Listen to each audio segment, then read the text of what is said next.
Hello नमस्कार, मैं विवेक आप सबका एम विद आरबी परिवार पे स्वागत करता हूं। आज इस वीडियो में आरआरबी ग्रुप डी में जो 22 सितंबर को पेपर हुआ था, सभी शिफ्ट में जितने भी मैथ के प्रश्न आए हुए थे, आज उन सभी प्रश्नों को हल करने वाले हैं। तो आइए चलते हैं आज के अपने पहले प्रश्न पे और शुरुआत करते हैं शानदार सेशन का। तो आज का पहला प्रश्न क्या है? पहला प्रश्न था कि किसी वस्तु का क्रमांकगत छूट जो 10% और 20% है, तो एकल छूट ज्ञात करो। क्या पूछा गया है? एकल छूट ज्ञात करो। इसके लिए आप एक फार्मूला क्या यूज करोगे? a + b - ab upon 100। क्या लगाएंगे? a + b - ab upon 100। तो यहाँ पर a की जगह आप कितना रखेंगे? a की जगह पर 10 है और b की जगह पर कितना है? ये 20 है, माइनस a और b यानी 10 × 20/100। यही होगा। देखो, ये 0 से ये 0 कटेगा, इस 0 से ये 0 कटेगा, ऊपर कितना बचा? 2। ये 20 और 10 30 और 30 में से 2 जाएगा तो कितना हो जाएगा? 28। कितना आ रहा आपका उत्तर है? तो आप कहोगे 28%। कितना आ गया था? 28%। 28। अगले प्रश्न पे चलेंगे। अगला प्रश्न क्या पूछा गया है? अगला प्रश्न है कि मूलों का योगफल कितना है? -7 है और गुणनफल कितना है? 12 है। तो समीकरण याद करो। समीकरण क्या होगी? जब मूल दे रखे होंगे तो समीकरण कैसे बनाते हैं? समीकरण के लिए x² माइनस मूलों का योगफल गुणे x और प्लस मूलों का गुणनफल बराबर कितना होना चाहिए? 0 होना चाहिए। यही समीकरण बनेगा। बस मान रख देते हैं। तो x² माइनस मूलों का योगफल कितना दे रखा है? दिया -7 दे रखा है। कितना? -7 प्लस x और मूलों का गुणनफल कितना दे रखा है? 12 = 0। ये वाला जो माइनस है इसको प्लस कर देगा तो आपका समीकरण क्या बन जाएगा? x² प्लस का 7x और प्लस का 12 = 0। यही आपका क्या है? उत्तर आ जाएगा। क्लियर है? ये आपका आंसर होगा। चलो अगले प्रश्न को देखो। अगले प्रश्न पे चलेंगे। अगला प्रश्न क्या कहा गया था? अगला प्रश्न है कि किसी घन की भुजा को 3 गुना कर दिया जाए तो उसका आयतन कितने गुना बढ़ जाएगा?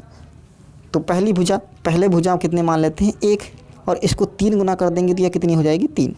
यहाँ तक ठीक है। और घन का आयतन क्या होता है? भुजा क्यूब होता है। भुजा को हम क्या करते हैं? भुजा का क्यूब करते हैं। तो 1 का क्यूब करोगे कितना हो जाएगा? 1 और 3 का क्यूब करोगे कितना हो जाएगा? तो 27। 3 का क्यूब करोगे कितना हो जाएगा? 27। अब देखो, पहली भुजा जो पहला 1 लिए थे कितना था? 1 था आयतन। अब कितना बढ़कर हो गया है? 3 गुना करने पर 27। तो कितने गुना बढ़ा है? तो आप कहोगे 27 गुना। कितने गुना बढ़ गया है? 27 गुना। यही आपका आंसर हो जाएगा। ठीक है। चलो अगले प्रश्न को देखेंगे। अगला प्रश्न क्या कहा गया है?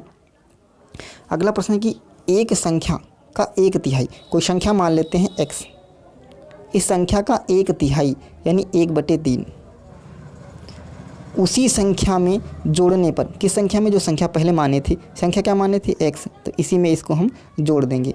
जोड़ने पर 12 प्राप्त होता है। कितना प्राप्त होगा? 12 प्राप्त होगा।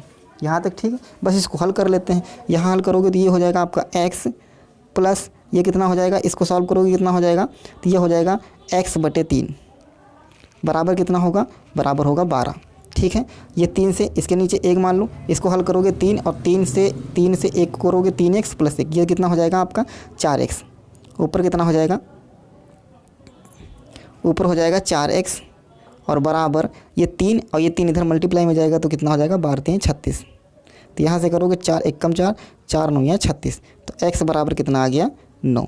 x बराबर आपका कितना आ गया? 9। यही आपका आंसर होगा। क्लियर है?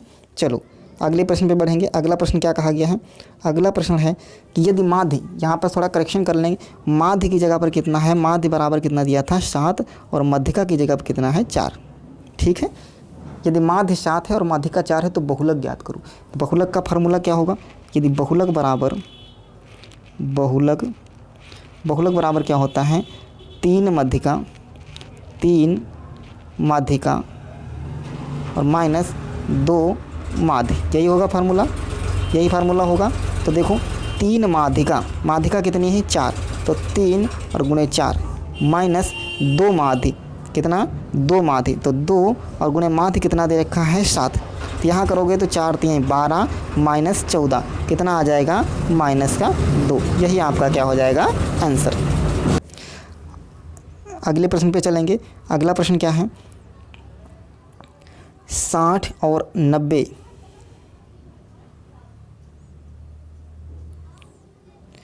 और 90 का तृतीयानुपात ज्ञात करना है।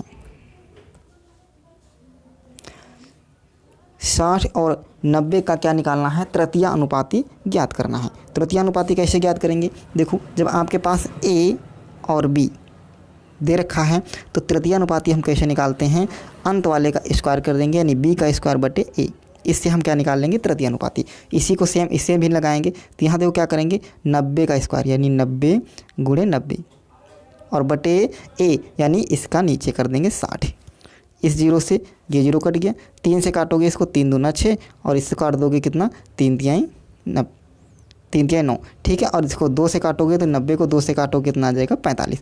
45 को 3 से मल्टीप्लाई करोगे कितना आ जाएगा, 135। 45 यहाँ कितना हो जाएगा, 135। यही आपका आंसर हो जाएगा। क्लियर है, यही आपका आंसर हो जाएगा। अगले प्रश्न पे चलें। अगला प्रश्न देखो क्या कह रहा है। अगला प्रश्न है कि माशा से कि 1248 और 1256 का माशा ज्ञात करना है। माशा हमेशा कैसे निकालेंगे, इन दोनों का डिफरेंस ले लेंगे। 1248 1256 कितने का डिफरेंस होगा, तो आपको हो गया 8 का। कितने का डिफरेंस होगा, 8 का।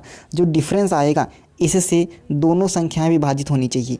यदि विभाजित हो रही हैं तब ठीक है, नहीं हो रही हैं तो इस जो डिफरेंस आएगा, इस डिफरेंस के किसी न किसी फैक्टर से 100% वो विभाजित हो रही होंगी। तो देखो 8 से 1248 विभाजित है और 1256, तो हमारा जो माशा आएगा वो कितना आ जाएगा, 8।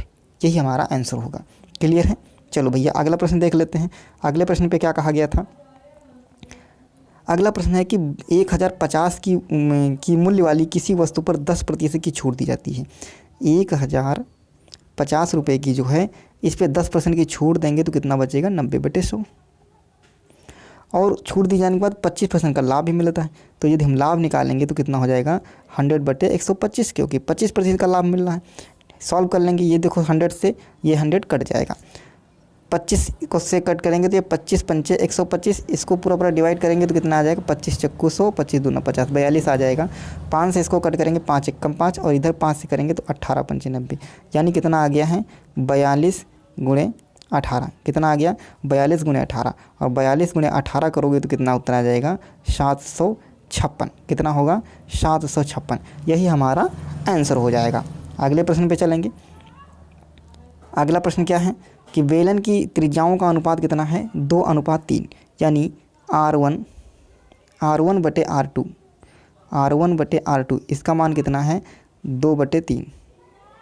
और H1/H2 ये कितना है, 1:1। ऊंचाइयों का अनुपात कितना दे रखा है, ऊंचाइयों का अनुपात है 1:1। तो बेलन के आयतन का अनुपात ज्ञात करो।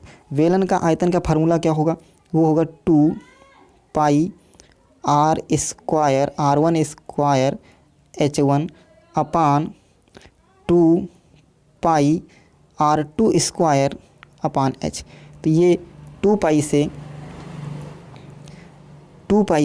2π कट जाएगा। R1 का स्क्वायर, R1 कितना है, तो आपको हो गए 2, और 2 का स्क्वायर करोगे तो कितना हो जाएगा, 2 का स्क्वायर करोगे कितना हो जाएगा, 4। और H1 की जगह कितना है, 1, और 4 को 1 से मल्टीप्लाई करोगे तो 4 ही आएगा। और फिर देखो R2 का स्क्वायर करोगे तो R2 कितना है, 3, तो ये कितना हो जाएगा, 3 3 9, और यहाँ मल्टीप्लाई करोगे 1 से तो कितना आ जाएगा, उतने आ जाएगा। तो आपका उत्तर कितना आ गया, 4/9। कितना मिल गया, 4/9। चलो अगले प्रश्न पे चलेंगे। अगला प्रश्न क्या कहा गया है। अगला प्रश्न है कि एक वर्ग का विकर्ण जो है वो 18 दे रखा है, तो वर्ग का परिमाप ज्ञात करो। क्या पूछा गया है, वर्ग का परिमाप ज्ञात करो। तो वर्ग का विकर्ण का फार्मूला क्या होता है, विकर्ण बराबर होता है 2, क्या होगा, √2 गुणे भुजा। अब भुजा कितनी दे रखी, √2 गुणे भुजा A, और इसकी वैल्यू कितनी, विकर्ण कितना दे रखा है, 18। तो यहाँ से भुजा निकालेंगे, भुजा A बराबर हो जाएगा 18, और बटे में इधर क्या आ जाएगा, √2। रूट को गायब करने के लिए यहाँ भी हम √2 से गुणा करेंगे, तो ऊपर भी हमें √2 से गुणा करना पड़ेगा। अब √2 की मान कितना आ जाएगा, 2, और 2 से 18 को काटेंगे तो कितना आ जाएगा, 9। तो यानी आपका भुजा कितनी आ गई, 9√2। क्लियर है। देखो इन 2 और 2 की जब गुणा करोगे तो कितना आ जाएगा आपको, 2, और इस 2 से हम इस 2 से इसको काटेंगे तो कितना हो जाएगा, 9 हो जाएगा। अब आपका भुजा कितनी आ गई, 9√2। तो ये आपकी भुजा मिल गई। आपको ज्ञात क्या करना है, परिमाप। परिमाप बराबर क्या होता है, 4 गुणे भुजा। भुजा कितना है, 9√2। भुजा कितनी है, 9√2। इसको हल करेंगे तो ये कितना आ जाएगा, 9 चौक 36, 36√2 कितना आ जाएगा, 36√2। यही हमारा आंसर होगा। क्लियर है। अगले प्रश्न पे बढ़ेंगे। अगला प्रश्न क्या कहा गया था, अगला प्रश्न कि a+1/a = k, तो a² + 1/a² का मान ज्ञात करो।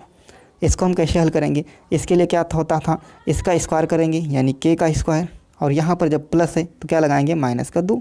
यही हमारा आंसर हो जाएगा। ये तो करते थे। स्क्वायर निकालने के लिए जो यहाँ पर मिलेगा उसका हम स्क्वायर करेंगे तो k का स्क्वायर, और यहाँ पर जब प्लस है तो इसकी जगह हम क्या लगा देंगे, माइनस, और -2। यही आपका उत्तर हो जाएगा। अगले प्रश्न पे बढ़ेंगे। तो आज के लिए इतना ही। यदि आपको वीडियो अच्छा लगा तो चैनल को सब्सक्राइब करिएगा। धन्यवाद।